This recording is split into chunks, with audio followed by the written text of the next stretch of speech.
باتوں ہو گیا۔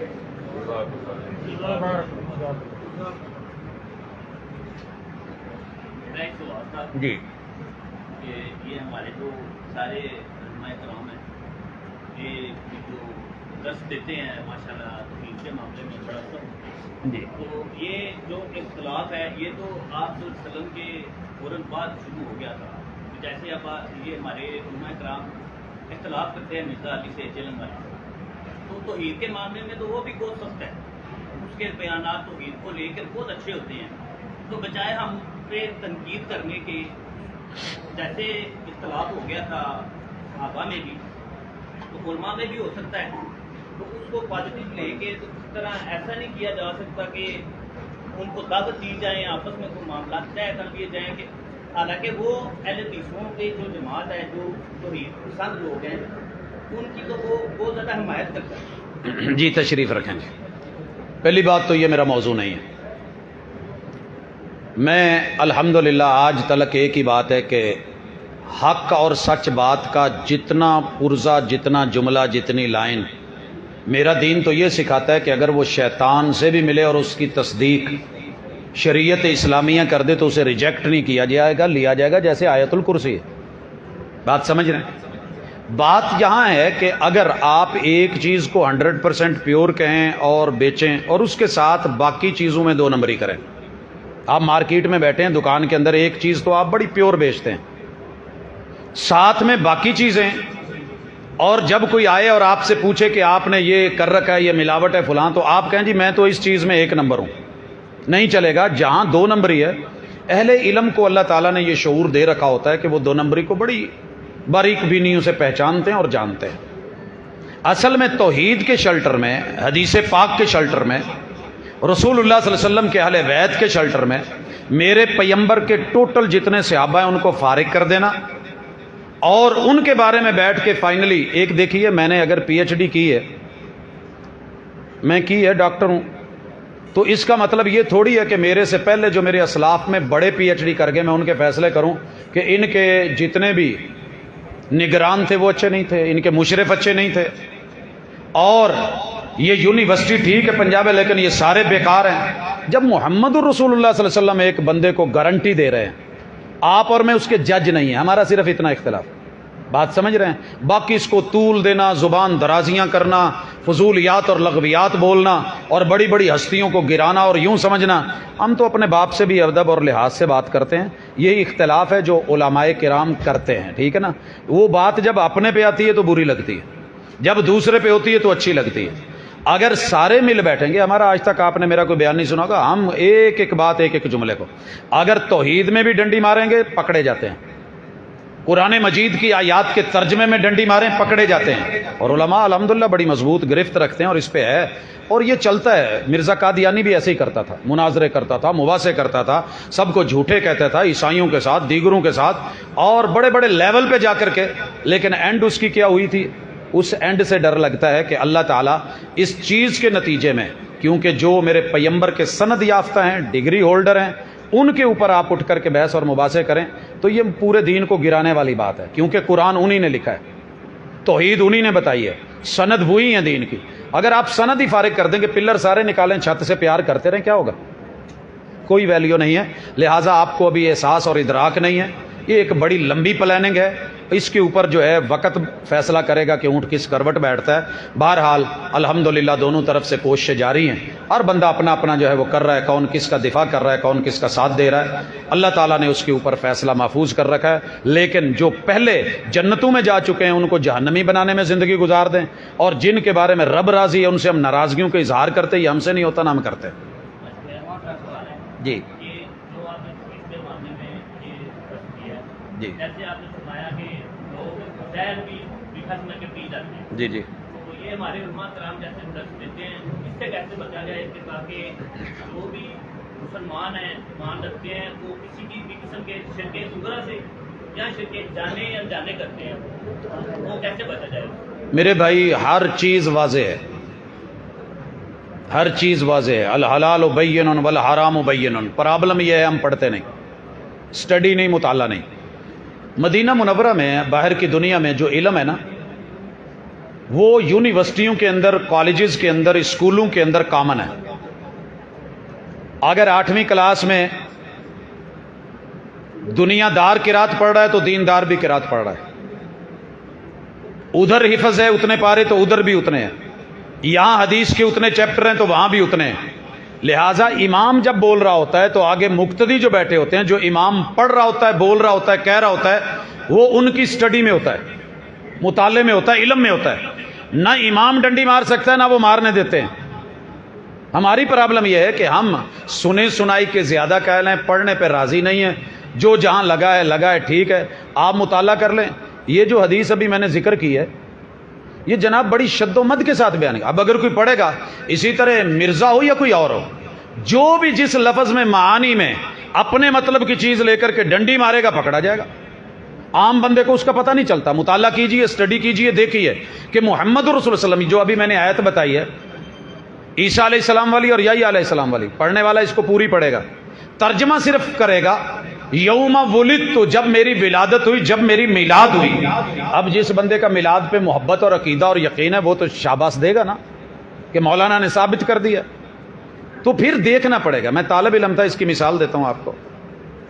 میں نے جو پہلے جمعے پڑھے ان میں سے ایک جمعہ یہ بھی تھا کہ اللہ نے قرآن مجید میں ختم کا ذکر کیا ہے. یہ جو مولوی روکتے ہیں زیادتی کرتے ہیں. سر پہ مولانا نے قرآن رکھا ہوا تھا کہ اللہ دی قسم ہے اندے وچ نہ کل دا ذکر ہے.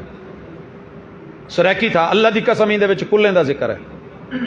پھر اس نے جگہ جگہ سے پڑھنا شروع کر دیا. اب ظاہر ہے عام آدمی جب کہے گا یا ایھا النبی کل ازواجک، کل آئے جیا سہی آئے، مار نعرہ لگ گیا. کل هو اللہ احد، کل یا ایھا الکافرون، یہ سارے ہوئے. ہم نے کہا یار یہ تو دلیلیں دے رہا ہے.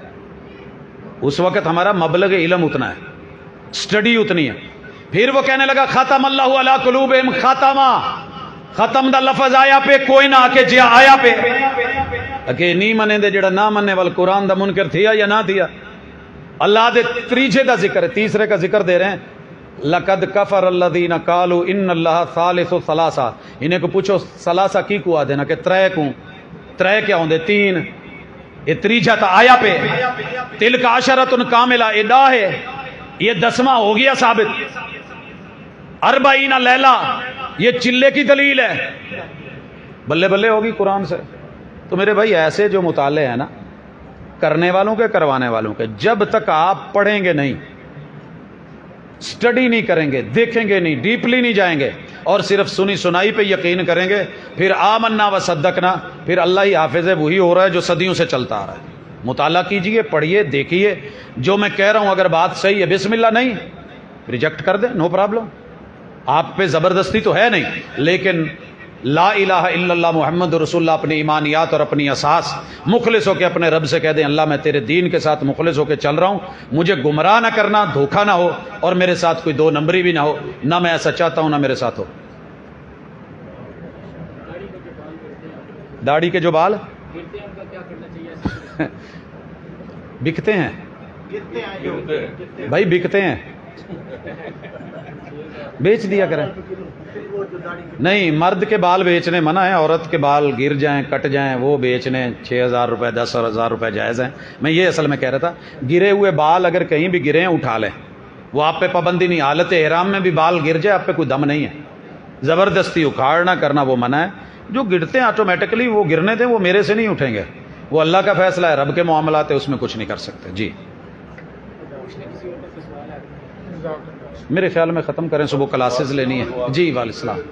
پہلی بات تو یہ ہے کہ باہر آج کوئی آواز نہیں آپ کی جا رہی، کوئی سمجھ نہیں لگی. میں میرپور صاحب کشمیر سے آیا ہوں. میں نے کوئی تقریباً 10-12 سال میں آپ کے 4 پروگرام میرپور میں ہوئے ہیں، 3 میرپور میں ہوئے ہیں، 1 ضلع بھیمر کلری میں ہوا ہے. سارے مجھے عنوان بھی ان کے یاد ہے. جو کلری میں ہوا تھا وہ سورہ اخلاص پہ آپ نے کیا تھا، اور میرپور میں ناندی میں عوامی معراج آپ کے سامنے مسجد میں ہوا تھا. ادھر آپ نے 6 آیات پڑھی تھی، سورہ والعادیات ضبحا فالموریات قدحا فالمغیرات صبحا فاثرن بہ نقعا فوسطن بہ جمعا ان الانسان لربہ لکانود. یہ 6 آیات ادھر آپ نے پڑھی تھی. میں بہت دفعہ پڑھی ہے ماشاءاللہ. سینکڑوں دفعہ پڑھی ہوگی، لیکن جس طرح آپ نے اس کی تفصیل بیان کی تھی میں نے کبھی کسی سے نہیں سنی۔ دوسرا، بلا میں ممبر میں ایک بار آپ آئے تھے، مجسنا کے موضوع پہ آپ نے پڑھا تھا سبحان اللہ عما کے حمدے کا واقعہ بارک رسول کا واقعہ جب کا لا الہ غیر۔ بہت سارے علماء کرام کو میں نے سنا ہے، تو میرے دل کی خواہش تھی کہ میں کسی ایسے عالم کو سنوں کہ جس سے مجھے کوئی ایک بات ملے۔ تو شکر الحمدللہ میں نے آپ کو جب بھی سنا ہے مجھے ایک دن مجھے بہت ساری اچھی باتیں ملی ہیں۔ تو ایک بار آپ چترپڑی آئے تھے، ادھر آپ کا موضوع تھا کہ شادی وہ بندہ کرے جس کی اپنا سوال دے ذرا یعنی وہ میں بتا رہا ہوں نا، سوال کی 2-3 سوال ہے میرے، وہ موضوع میں یہ کہہ رہا ہوں نا کہ 2-3 سوال ہے میرے۔ پہلا سوال یہ ہے کہ تسلی سے کوئی نہیں پوچھ رہے۔ حدیث ہے نبی پاک صلی اللہ علیہ وسلم کی کہ نبی پاک صلی اللہ علیہ وسلم کی محفل میں سوال ہوا کہ احسان کیا ہے؟ آپ صلی اللہ علیہ وسلم نے فرمایا کہ احسان یہ ہے کہ آپ اللہ کی عبادت ایسے کریں جیسے آپ رب کو دیکھ رہے ہیں۔ اگر آپ کا اتنا ایمان نہیں ہے تو آپ اللہ تعالیٰ سے، میں پہلے معافی چاہتا ہوں کہ کوئی غلط الفاظ نہ میرے منہ سے نکل جائے، کہ اگر اتنا نہیں ہے تو آپ پھر ایسے کریں کہ اللہ آپ کو دیکھ رہا ہے۔ پہلے میں پوچھنا یہ ہے کہ احسان اس کے کیا مطلب، ہمارا کیا احسان ہے اللہ پہ؟ اللہ تعالیٰ معاف کریں ہمیں، یہ نہیں کہ وہ پھر جو بزرگ چلیں گے۔ جی میں اس کا جواب دے لوں پھر دوسرا آپ پوچھ لیجئے گا۔ بیٹھیں، تشریف رکھیں۔ بڑا خوبصورت سوال ہے، اور یہ سوال رسول صلی اللہ علیہ وسلم سے جبریل امین نے کیا تھا۔ حدیث صحیح مسلم کے اندر موجود ہے، اخبرنی ما الاحسان، احسان کیا ہے؟ احسان دین اسلام کے اندر اس کی کئی ساری تعریفات ہیں، لیکن یہ جو ہے اس کی میں بعد میں وضاحت کرتا ہوں۔ پہلے والدین کے ساتھ جو احسان ہے وہ ان کی نیکی سے بڑھ کے، خدمت سے بڑھ کے ان کو اضافی دینا، ٹھیک ہے، وہ احسان ہے۔ جانور کے ساتھ احسان کیا ہے کہ اگر آپ اس کو ذبح بھی کر رہے ہیں تو چھری تیز کر لیں، یہ بھی اللہ نے احسان کی ایک قسم لکھی ہے، رسول صلی اللہ علیہ وسلم نے حدیث میں بیان کری ہے۔ ایک احسان یہ بھی ہے کہ آپ کسی کے ساتھ بھلائی کرتے ہیں، نیکی کرتے ہیں، حل جزاء الاحسان الا الاحسان۔ یہاں جو احسان ہے یہ بمعنی پیشکش ہے کہ آپ نے اپنی اسائنمنٹ لکھ تو لی ہے، نمبر پورے نہیں ملیں گے جب تک آپ اس کو پریزنٹ نہیں کرتے ہیں، پریزنٹیشن کے اپنے نمبر ہوتے ہیں۔ آپ بڑے اچھے ہیں، عبادت گزار ہیں، نیک ہیں، تہجد گزار ہیں، اللہ والے ہیں، لیکن کیا آپ اللہ کو بندگی ویسے پیش کرتے ہیں جیسے رب کو اچھی لگتی ہے؟ اللہ کو اچھی کیا لگتی ہے کہ آپ کا یہ شعور ہو کہ آپ رب کو سامنے دیکھ رہے ہیں۔ اب میں رب کو سامنے کیسے دیکھوں؟ یہ سب سے اہم سوال ہے۔ کیا اللہ دنیا میں دکھتے ہیں؟ کلیئر کٹ اس کا جواب قرآن مجید میں ہے کہ لا تدرکہ الابصار، دنیاوی آنکھیں نہیں۔ جنت میں اللہ تعالیٰ ان کو اس لیول پہ لے جائیں گے کہ پھر اللہ تعالیٰ کو وہاں یہ سین نظر آئے گا جیسے بچے کو پیدا ہوتے ہوئے دوسرا بیبی بچہ پوچھتا ہے کہ یہ کہاں سے آیا ہے۔ اب اس کی آنکھیں بھی ہیں، کان بھی ہیں، سوال سن رہا ہے، پوچھ رہا ہے، کر رہا ہے۔ ماں اور باپ اسے وہ جواب نہیں دیتے بچہ کہاں سے آیا، جہاں سے آیا ہوتا ہے وہ جگہ نہیں بتاتے، کیونکہ ابھی عقل کچی ہے، سوال اور بڑھ جائیں گے، مسائل بن جائیں گے، تو اسے کوئی نہ الٹرنیٹ جواب دے دیتے ہیں۔ اللہ دنیا میں اپنا دیدار نہیں کرواتے، موسیٰ علیہ السلام کو بھی اللہ نے ایسے کیا۔ میں اللہ کو دیکھوں تو دیکھوں کیسے؟ یہ جواب اللہ نے قرآن مجید میں جگہ جگہ دیا ہے۔ افلا ينظرون الى الابل كيف خلقت والى السماء كيف رفعت والى الجبال كيف نصبت والى الارض كيف سطحت فذكر انما انت مذكر لست عليهم بمسيطر۔ آپ نے دلیل کو واضح کر کے، بینہ کر کے رب اپنی نشانیوں سے پہچانا جا رہا ہے۔ دنیا میں اللہ اپنی نشانیوں سے پہچانے جاتے ہیں۔ میرے رب کے ساتھ میرا خشوع کیا ہے؟ میں نے پیغمبر کی سیرت کو دیکھنا ہے کہ آپ کھڑے ہوتے ہیں تو حالت یہ ہوتی ہے قیام کے اندر کہ اللہ اکبر، کہ جیسے دنیا و ما فیہا کی خبر ہی نہیں۔ سیدہ میرا جواب مکمل ہو رہا، جتنے بھی شعور کے ساتھ اپنے رب کو، کہ مجھے کسی اور کی فکر نہ ہو، اللہ کا ڈر ہو، تقوی اس میں ہے کہ میں نے رکنا کیسے ہے، کھڑے کیسے ہونا ہے، عبادت کیسے کرنی ہے، یہ ہے۔ اگر میرا یہ شعور پیدا نہیں ہو سکا کہ میرا رب سامنے ہے، تو کم از کم میری یہ کیف ہونی چاہیے کہ یار میں جو غلط کرنے لگا ہوں میرے اللہ دیکھ رہا ہے، مجھے اللہ دیکھ رہا ہے، اور میں نمود اور نمائش میں نہیں جاؤں، دکھاوے میں نہیں جاؤں، میرا اللہ اس کا مجھ کو صلہ دے دے گا۔ بندوں کو دکھانا ضروری ہے۔ یہاں ایک اور گزارش کر دوں، جتنی بھی فرض عبادتیں ہیں ان میں اگر آپ ڈیپلی چلے جائیں تو ریا مقصود ہے، معذرت کے ساتھ آپ کو شاید یہ لفظ نیا لگے، دکھانا ضروری ہے۔ نوافل گھر میں پڑھو، فرض مسجد میں پڑھو، دنیا دیکھے کہ مسلمان ہے، منافق تو نہیں۔ یہ ہے اللہ کو دیکھنا اور اللہ کو دکھانا۔ محبوب نے ایسے دکھایا ہے۔ آپ حج کرنے آئے ہیں، احرام باندھا ہوا ہے، کندھے دونوں ہیں، آپ نے دایاں کندھا ننگا کروا دیا ہے، کیوں؟ یہ دیکھ لیں کہ ہم کمزور نہیں ہوئے ہیں، یثرب میں جا کے مر نہیں گئے، نکالا گیا، ان کو دکھانا مقصد تھا۔ پہلے 3 چکروں میں وہ بیٹھے رہے، محبوب نے کہا رمل کرو۔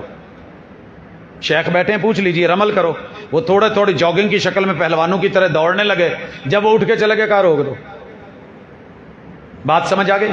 اسی طرح یہ جو معاملات ہیں یہ اللہ ہی کو دیکھنا ہے، اللہ ہی کو دکھانا ہے۔ باقی رہ گیا کہ میں اللہ کو ڈائریکٹلی ویسے دیکھوں جیسے صوفیہ کہتے ہیں کہ میری آنکھوں کے سامنے ہے، ایسے ہے، ہمارے پاس اس کی دلیل رسول اللہ علیہ وسلم سے نہیں ہے، اس وجہ سے ہم اسے روک دیتے ہیں۔ جی دوسرا سوال۔ یعنی کہ یہ اسی سوال میں سوال ہے کہ کیفیت انسان کی کیا ہونی چاہیے، یعنی کہ رکوع میں اور یعنی کہ نماز میں یہ کہ عبادت لفظ عبادت ہے، عبادت ایسے کرو کہ جیسے آپ اللہ کو دیکھیں، یعنی کہ نماز سب سے افضل عبادت ہے۔ جی جی کیا اس کی مختلف عرضیں ہیں، یعنی کہ قیام میں جی ٹھیک ہے، سنیں، میری عرض سنیں۔ لفظ عبد کا میں پہلے ترجمہ کر چکا ہوں، شاید باہر آواز نہیں گئی۔ اعبدو، بندے بنو، بندہ بنے گا تو بندگی کرے گا، پھر ہی وہ عبادتوں کی طرف آئے گا، ریاضتوں کی طرف آئے گا، ٹھیک ہے نا جی۔ بندہ بن کے مجھے کسی نے پیسے پکڑا دیے ہیں، 1 لاکھ ہے، جا کر کے بینک میں جمع کروائیں۔ اگر میں یہ دیکھ رہا ہوں کہ میرا مالک مجھے ہڈن کیمروں سے دیکھ رہا ہے، میری لوکیشن اس کے پاس ہے، ان اللہ کان علیکم رقیبہ کا معاملہ ہے، تو پھر میرا واش روم میں جانا بھی بندگی ہوگا۔ بایاں قدم اندر رکھ رہا ہوں، ڈرا ہوا ہوں، باہر نکلا ہوں، غفرانک، اللہ تیری عبادت کا کچھ ٹائم تھا جو اپنی مصروفیت میں گزارا ہے، اللہ معاف کر دینا۔ یہ خشوع، خضوع، ڈر، للہیت، تقوی، عاجزی، اکڑ نہ ہو، یہی بندگی ہے۔ اور بندگی کیا ہوتی ہے؟ جی یعنی کہ یہ اللہ نے کس زمانے کی قسم اٹھا کے کہا کہ وَالْعَصْرِ إِنَّ الْإِنسَانَ لَفِي خُسْرٍ؟ جی اس میں 5 معنی کیے ہیں مفسرین نے، محققین نے۔ اثر اسیر سے ہے نچوڑ، یعنی کہ پہلا معنی تو یہ ہے کہ زندگی کے نچوڑ کی قسم ہے۔ اسیر ہم کہتے ہیں برتقال اسیر، فلان جوسز جیسے ہوتے ہیں، زندگی کا نچوڑ یہ ہے۔ دوسرا معنی یہ ہے کہ والعصر، پوری ہسٹری اور تاریخ شاہد ہے، پوری ہسٹری۔ ان الانسان لفی خسر الا الذین آمنوا، جنہوں نے کامیاب ہونا تھا انہوں نے یہ کیا، جنہوں نے ناکام ہونا تھا انہوں نے یہ کرا، جنہوں نے یہ کرا وہ ناکام ہو گئے۔ پوری تاریخ اور ہسٹری گواہ ہے شاید۔ ایک اس کا معنی یہ ہے کہ والعصر، عصر کے وقت، چونکہ افضل ترین وقت ہے دن کا، اللہ نے اس وجہ سے اس کی قسم اٹھائی۔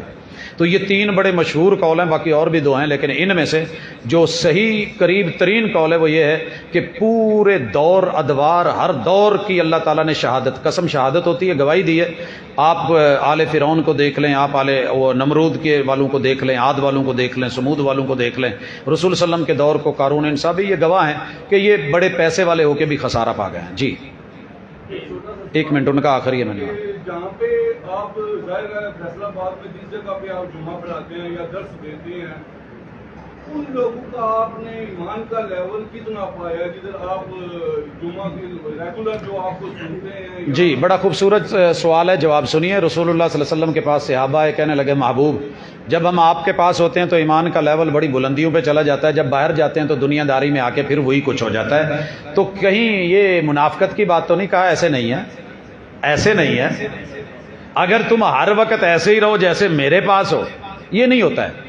لوگ میرے پاس جمعے میں ہیں تو یہ بھی ممکن ہے کہ وہ اپنی دنیا و ما فیہا کی غلطیوں کے گناہ اپنے آنسوؤں سے دھو کے غسل کر کے اٹھیں۔ ممکن ہے گھر جا کر کے حالات پھر ویسے مل جائیں، دوست مل جائیں، ویسے ہو جائے۔ تو ایمان کا لیول اللہ کے علاوہ کوئی نہیں جانتا۔ میں رات ہی آ رہا تھا ایک سفر سے، تو بھائی احمد حسن ساجد صاحب کہہ رہے تھے کہ شیخ آپ کے ساتھ ایک مسجد میں گئے تھے، ایک درس ہوا تھا، پوری زندگی ہو گئی ہے، جتنا سکون اس مسجد میں نماز پڑھ کے اور جتنا سکون وہ درس سن کے ہوا تھا پھر نہیں کبھی ہوا۔ تو یہ تو بندے کی اپنی کیف ہے۔ میں پہلی صف میں کھڑا ہوں، میرے ساتھ ایک بندہ کھڑا ہے، بیت اللہ کے اندر کھڑا ہے، وہ پتہ نہیں کیا سوچ رہا ہے، اور ایک بندہ وہیں پہ کھڑا رو رہا ہے، ایک بندہ نارمل پڑھ رہا ہے۔ تو یہ ان لوگوں کا میٹر ہے، میں نہیں جانتا۔ جی میرا یہ سوال تھا، آج مطلب یہ ہے کہ لوگ ڈرتے ہیں سوال کرتے ہیں، اگر کوئی ممبر پہ بیٹھا ہے عالم دین تو لوگ اس سے سوال نہیں کرتے۔ حالانکہ جب آپ صلی اللہ علیہ وسلم بھی کوئی بات بتاتے تھے صحابہ ڈر کے سوال کرتے تھے، جیسے آپ صلی اللہ علیہ وسلم نے فرمایا کہ کوئی بھی شخص اللہ کی رحمت کے بغیر جنت میں نہیں جا سکتا. صحابہ نے ڈرتے ڈرتے پوچھا کہ آپ یا رسول اللہ آپ، تو صحابہ بھی سوال کر لیتے تھے. مگر ہمارے معاشرے میں یہ جب سوالات اور جوابات کا سیشن ہوتا ہے تو یہ سب سے زیادہ دلچسپ ہوتا ہے. مگر علماء کرام عموماً یہ جو سے دیہاتی علاقے ہیں ان میں لوگ اجازت، میں پہلے شہر میں رہتا تھا، ابھی میں تھوڑا سا دیہات کے ماحول میں رہا ہوں، کہ یہاں پر سوال کرنے کی کسی عالم سے کوئی اجازت نہیں دیتا. تو ان سے کیسے ان سے پوچھا جائے کہ یہ جو بات آپ بتا رہے ہیں ممبر پہ بیٹھ کے اس کی دلیل کیا ہے؟ جی آپ جملے کے میں سن چکا ہوں، اب ذرا ٹائم دیں. پہلی بات یہ کہ رسول اللہ علیہ وسلم کے صحابہ سوال کیسے کرتے تھے. قرآن مجید نے واضح کیا کہ ویسے کثرت سے سوال نہ کیا کریں جیسے موسیٰ علیہ السلام کی قوم پینترے باز تھی، سوال برائے سوال کرتی تھی. پہلا سوال موسیٰ بچاؤ گے کب، نکالو گے کب، نکال لیا. میں مثال تھوڑی تفصیل میں اس وجہ سے دینے لگا ہوں کہ سارے شکوک مٹ جائیں. انہوں نے لے آئے، جب آگے آئے تو سمندر آ گیا، پیچھے سے فوجوں کو پتہ چل گیا، چڑھ گئیں. تو پھر سوال کیا موسیٰ اسی تے ایڈے سمجھدار نہیں سی، تینوں تو سمجھ سی، ہن کداں بچاں گے. پھر انہوں نے جب آسا ماری بن گیا، کہتے یار انجینئر بہت بڑا ہے، تیری اللہ نال بن دی ہے، بلے بلے کیا بات ہے. جیسے خوشی کا ایک اظہار ہوتا ہے کہ آپ نے ہمیں، کیا بات ہے. جب خود گزر گئے اور پیچھے سے فوجیں چڑھی، پھر پریشان ہو گئے تھے. ادو نہیں سی سوچے ہے تو یہ بھی آ جانے نا. پھر وہ ان کو پانی میں بہا دیا، پھر بلے بلے کہنے لگے اب تو پل بھی بہ گیا، اب کیا کریں، ایتھے ہوں بہ کے کی کرنا ہے. دھوپے اللہ تعالیٰ نے بادل کر دیے. صاحبانوں میں بیٹھ کے کہنے لگے ہوں ڈنڈے بجائیے، کی کریے، پانی دا میٹر ہے. وہ چشمے نکل آئے، کہندے جی خالی پانی پیتی جانا. بعض نے لکھا ہے کہ نہیں، پہلے منسلوا اتارا تو کہنے لگے کہ ہوں مکیاں ماریے، کداں لگے، پھر پانی آ گیا. پھر اس کے بعد اعتراض در اعتراض. تو سوال در سوال نہیں ہوگا. مجھے صحابہ کرام کے بارے میں اوورآل یہ ہے کہ وہ سوال کرتے ہوئے حضور کی آنکھوں میں آنکھیں بھی نہیں ڈال سکتے تھے، ہیبت بھی ہوتی تھی. انتظار کرتے تھے کہ کوئی دیہاتی آئے، وہ پوچھے اور ہمارا بھی فائدہ ہو جائے. کیونکہ دیہاتی لوگ جو ہیں وہ پوچھتے ہوئے شرماتے گھبراتے نہیں ہیں. کسی نے گلے میں رسا ڈال لیا، کسی نے کیسے پوچھا، کسی نے قسمیں ڈال دیں، کسی نے کسی انداز میں. تو سوال 3 مقصد کے لیے ہونا چاہیے. نمبر 1، جو مولانا نے فرمایا ہے وہ کتاب و سنت کے موافق نہیں. میری پرسنل عادت سنیے، میں کوشش کرتا ہوں کہ ان کو جا کے پرسنل ملوں، اگر مل سکتا ہوں، تنہائی میں کہوں، وہ میرے ممبر پہ بھی ہو تب بھی، کہ دوست یہ بات جو آپ نے کہی ہے مجھے ایسے سمجھ آئی ہے، آپ ذرا اس کے بارے میں تھوڑی وضاحت، ادب کے لہجے کے اندر بات پوچھی جا سکتی ہے. یہ نہیں کہ ڈائریکٹ پڑ جانا الا اللہ کر کے، یہ رسول اللہ صلی اللہ علیہ وسلم کا طریقہ اور وتیرہ نہیں. اگر وہ کہتے ہیں کہ جی میں نے یہ پڑھا ہے یا یہ ہے یا مجھے پتہ نہیں چلا یا حوالہ سے ہی نہیں، ان کو خود بخود سمجھ آ جائے گا. دوسری چیز ہے کہ آپ نے جو بیان کیا ہے وہ غلط ہے اور یہ صحیح ہے، آپ وضاحت کر دیں، آگے اس کی مرضی، اللہ بہتر جانتا ہے. تیسری چیز ہے کہ آپ اور میں سوال کریں کہ مولوی کو یہاں سے بھگانا ہے، کس پانی میں ہے یہ چیک کرنا ہے، ٹھیک ہے، اور یہاں جو ہے وہ ماحول رکھیں. تو میں اس لیے سوال نہیں کیے جاتے، اللہ کے یہاں پوچھ ہوتی ہے، نیت خالص ہو، سوال کریں، جواب دینا ضروری ہے اگر آتا ہے. اگر نہیں آتا تو امام مالک کی طرح اسپین سے چلے تھے، 40 سوال ناموں کا پرچہ تھا، وہ پڑھتے گئے، وہ سنتے گئے اور کہتے ہیں لا ادری لا ادری لا ادری. پھر ایک کا کہا ٹھیک ہے یہ جواب ہے، 4 سوالوں کے جواب دیے، 36 میں کہا میں نہیں جانتا. امام ہیں دارالہجرہ کے. اور میں یہ سمجھتا ہوں کہ جہاں امامت کی انتہا ہوتی ہے اللہ نے وہ رتبے دے رکھے تھے. بڑا پریشان ہوا کہ کسی غلط آدمی کے پاس بھیج دیا، ایڈریس غلط دیا. وہ تو کہتے تھے بہت بڑا عالم ہے، صاحب کتاب ہے، موطا لکھی ہوئی ہے. کیا کہوں قوم کو جا کے؟ کہا قوم کو جا کے کہے کہ امام مالک بن انس نے خود کہا ہے کہ ان 36 سوالوں کے جواب مجھے نہیں آتے. اب میں اتنا بڑا عالم نہیں ہوں کہ ہر سوال کا جواب مجھے آئے. جہاں مجھے نہیں آتا مجھے کلیئر کٹ کہنا چاہیے کہ بھائی مجھے اس سوال کا جواب نہیں آتا، یا میں پڑھوں گا دیکھوں گا پھر. اور نہ ہی آپ یہ کہیں جی ابھی دیں نہیں تو آپ ایسے ہیں، ابھی جواب دیں نہیں تو ایسے ایسے نہیں ہوتا. جی میرا سوال سے مراد یہ تھا کہ ایک حدیث ہے، میں نے اگر پڑھا اس کو صحیح بخاری میں خود اپنی آنکھوں سے دیکھا ہے، اور منبر پہ بیٹھا اگر کوئی امام کو غلط طریقے سے بیان کر رہا ہے تو وہ محفل میں اٹھ کے کیسے اس کو احترام کے ساتھ یہ سوال کر سکتا ہے یا اس کی اصلاح کر سکتا ہے یا ان سے پوچھ سکتا ہے کہ یہ آپ جی میں تو جواب دے چکا ہوں سر، میں جواب دے چکا ہوں کہ پہلی چیز، آپ بات لمبی کرنا چاہیں تو بے شک، اصل میں میری صبح کلاسز بھی ہوتی ہیں، وگرنہ میں بیٹھا رہتا ساری رات، مجھے کوئی پرواہ نہیں ہوتی۔ پرابلم یہ ہے کہ ہم نے ابھی تک بہت کچھ سیکھا ہے، سوال و جواب کا ادب نہیں سیکھا۔ ہمارے میڈیا نے، اینکر پرسنز نے، مختلف لوگوں نے، مائک والوں نے منہ کے آگے مائک کر کے شروع ہو جاتے ہیں، جب عام آدمی پھر پریشان ہوتا ہے یا اس کا ریئیکٹ دیتا ہے تو پھر اسی کو غلط کہتے ہیں۔ سوال کریں ادب کے لہجے میں، ان سے پوچھ لیں، اگر وہ نہیں تو اس کے بعد اس کے بڑے راستے اور میدان پڑے انشاءاللہ، اللہ کرے وہ خود سدھر جائے، اور کیا چاہیے۔ دعا کا ان کا موڈ نہیں ہے،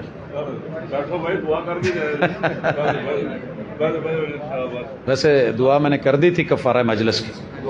الحمدللہ رب العالمین الرحمن الرحیم مالک یوم الدین ایاک نعبد و ایاک نستعین اهدنا الصراط المستقیم صراط الذین انعمت علیہم غیر المغضوب علیہم ولا الضالین آمین۔ یا رب لک الحمد کما ینبغی لجلال وجهک وعظیم سلطانک۔ الہ العالمین، تیرے بندے ہیں، تیرے گھر میں آئے ہیں، ضرورت مند اور سائل ہیں، اللہ ہم محتاج ہیں، تو دینے والا ہے، غنی ہے، اللہ تیرے خزانوں میں کوئی کمی نہیں۔ اللہ ملک عزیز کے اندر چاروں طرف مہنگائی ہے، غربتیں ہیں، اللہ تو نے جو ہمارے مقدر اور رزق لکھا ہے اللہ اس میں برکتیں دے دے، اللہ اس میں برکتیں دے دے۔ اللہ ہماری شکووں والی زبان کو شکر میں تبدیل فرما دے، اللہ ویسے برکتیں اتار دیں جیسے تو نے مدینے میں برکتیں اتارے تھیں، اللہ جیسے تو نے شام والوں کے مدسا اور ان کے پیمانوں میں برکتیں ڈال دی تھیں، اللہ ہمارے بھی پیمانوں میں برکتیں دے دے، اللہ ہمارے رزق میں برکتیں دے دے، اللہ ہماری آل اولاد میں جو اللہ ایک ایک چیز جو رزق حلال ہے اس کو بابرکت بنا دے، اللہ ہمارے دکھیوں کے دکھ دور کر دے، بیماروں کو شفائیں دے دے، اللہ بے اولادوں کو اولاد کا میوہ دے دے، اللہ جن کی اولادیں جوان ہیں اللہ ان کے اچھے جوڑ بنا دے، اللہ پورا وطن عزیز مقروض ہے، اللہ ہماری قرض سے کمر ٹوٹ چکی ہے، اللہ ہماری مدد فرما، اللہ ہم سود نہیں کھانا چاہتے، سود نہیں لینا چاہتے، سود نہیں دینا چاہتے، اللہ ہمیں اس لعنت سے محفوظ فرما، اللہ تیرے محبوب پیغمبر علیہ الصلوۃ والسلام کی صورت و سیرت کو ماننے کے لیے اللہ دن رات اس کا پرچار ہے، اللہ اس کے عامل بھی بنا دے، حامل بھی بنا دے، داعی بھی بنا دے، اللہ توحید خالص عطا کر دے، شرک سے محفوظ کر دے، الہ العالمین سنت پیغمبر کی خالص دے دے، بدعت و خرافات سے بچا لے،